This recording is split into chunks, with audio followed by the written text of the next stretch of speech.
name is Emmanuel Isaacson. I'm an anxiety coach who helps people to overcome and heal their anxiety naturally. On today's episode, what I want to talk about is social media and how it has a negative effect on us, and it can increase our anxiety and make us feel more depressed.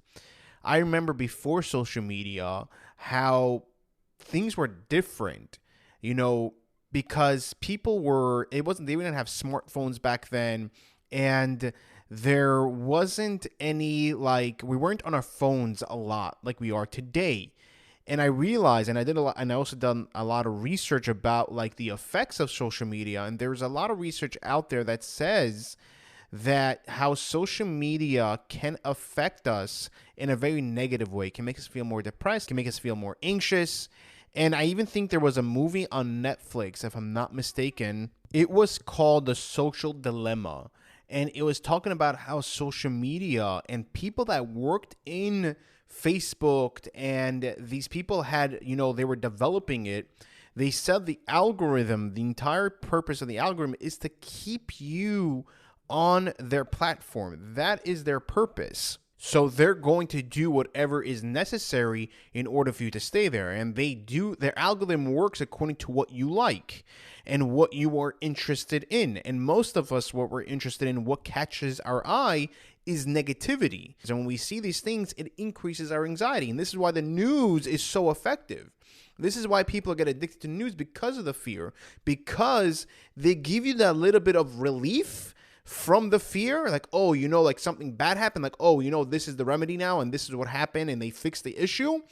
And that helps us to relieve that situation, or it prepared us for a certain danger. And that's what kept us addicted to the news, because it literally 99% of the time it is negativity. And out of the 99% of the time, maybe 2% where we actually helped us to be prepared for a certain situation. So with social media, it became that it's just there 24/7 and literally on our phone, and it's very addicting. And especially whenever we see other people living their lives and doing, going places and doing things, or, taking certain pictures or how they look, it makes us feel less. It makes us feel down. It makes us just not happy, because we look at look at this person's life. It looks amazing. But we don't know exactly what's happening in their lives. We have no idea. We have zero idea. And we just see a picture or a video which looks amazing and looks a lot of fun. And we have no idea what's actually happening with them. We just see on the very surface level, they look amazing. Oh, they look so happy. Oh, they look like they're having so much fun. Oh, they look like they're a perfect couple. But we have no idea what they're actually dealing with. And this affects our mind. Or even whenever we see a certain thing that happened to somebody, unfortunately, like a negative thing, we right away automatically think that that's what's going to happen to us. It's happened to them, that means it's going to happen to us. So it makes us anxious. It makes us feel more anxious that way. And whenever we're comparing our lives to somebody else's life, what happens is that we feel down about ourselves. So it doesn't make us feel happy. It's like an addiction, but a very negative one that we can't and we want to feel good, and it has helped us a few times to feel good, right? But it just never satisfying. And also on top of that, with the scrolling can make you feel anxious. Being on your phone and the scrolling with the blue light can make you feel more anxious. They've done studies on this, and they've proven that it actually makes you more anxious whenever you're scrolling, because the way your eye movement is, it's so fast. And just think about it back in the day, how people without any phones or social media, how it was. They were more calmer, because what's happening around you, if you realize, nothing's actually moving that quickly. I see cars passing by, or I see certain people walking by, whatever it is, but it's very steady. It's very slow movements. But with the phone, it's just quick. It's just continuously moving. Even in movies, when I watch a movie, I was watching this movie, Jason Bourne.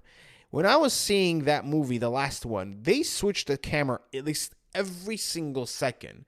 It was driving me crazy. It was making me anxious. I just stopped looking at the screen because it was bugging me out. I couldn't. It was I can't look at that. it was just bothering me. So I had to stop looking at the screen.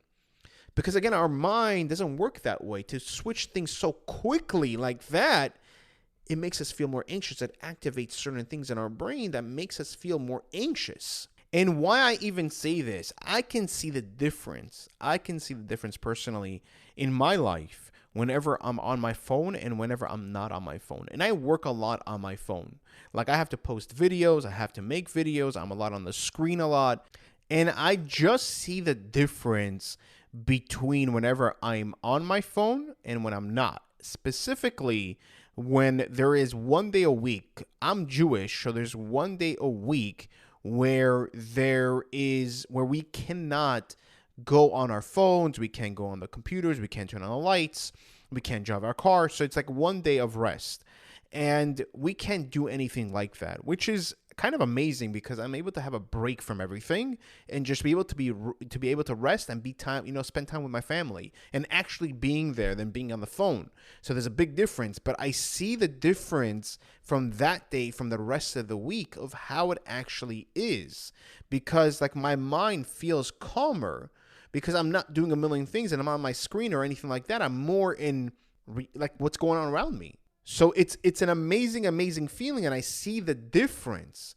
And my point over here with this episode is basically to make you guys aware, and I know a lot of people are aware, and you guys should definitely watch this documentary called The Social Dilemma on Netflix. I don't know if it's still on there, but it was really amazing that how it brought to light the effects of social media.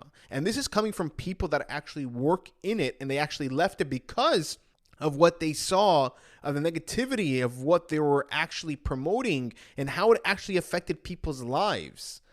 Because today, if you see the teenagers, there is not even teenagers, even like kids that are about to become teenagers. Their suicidal rate has increased.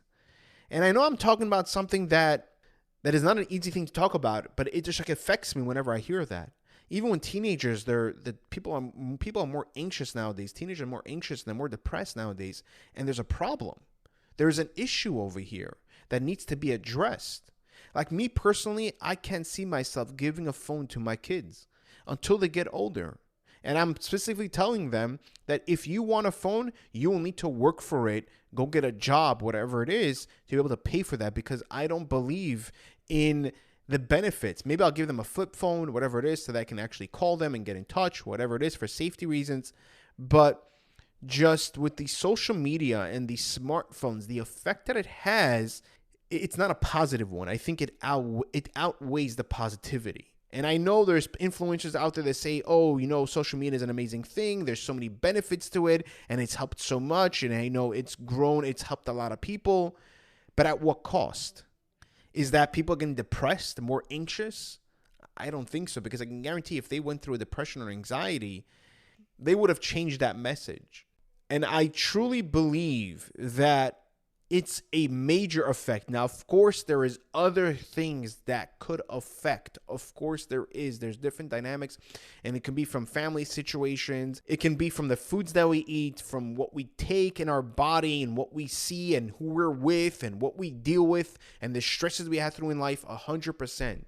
But this thing actually has amplified it. It has made it much worse than it has been in the past. And I don't want to be so negative about it. I want you guys to be aware of the effects that it can actually have on someone's psyche. Because again, it's not coming from me. It's coming from people that actually worked in social media companies that said how the effects are so negative, and something needs to be done in order for us to make this change so that we could stop being affected by it so much. And I know it's not an easy thing, and there's a reason why I wanted to address this, because I want to make you guys aware and to reduce your intake of how much you are on social media. And I know a lot of people tell me that they are on social media and they're only looking at positive things, that they only follow things that are positive, but even with that, it can affect from the scrolling, the blue light being on it too long, and it can affect you if you're dealing with an anxiety disorder and depression. So we want to take a break with it. Just like with the news, we don't want to watch the news at all. It has no benefits whatsoever in watching the news. Same thing with social media. If you take a break, try taking a break for a day. Say, you know what? Today I am not going to be on social media. I'm going to pick a day that I am not going to be on it. That's all it is. Start off with that and you'll see the difference of how you actually feel, and you'll feel much better in not being on it. And I know a lot of people connect with other things, like being on Facebook groups where, they can connect with one another and, to help each other, which is amazing. But at the end of the day, we want to reduce our intake of how much we are on social media because of the negative effects that it actually has. And being aware of it can actually help a lot. If you are looking for a natural remedy in order to help you to deal with your anxiety and help you on your journey to overcome it, I created Calmly CBD, where it specifically helps you to calm down your anxiety and panic attacks. And as well, it doesn't make you feel drowsy. It doesn't make you feel sleepy.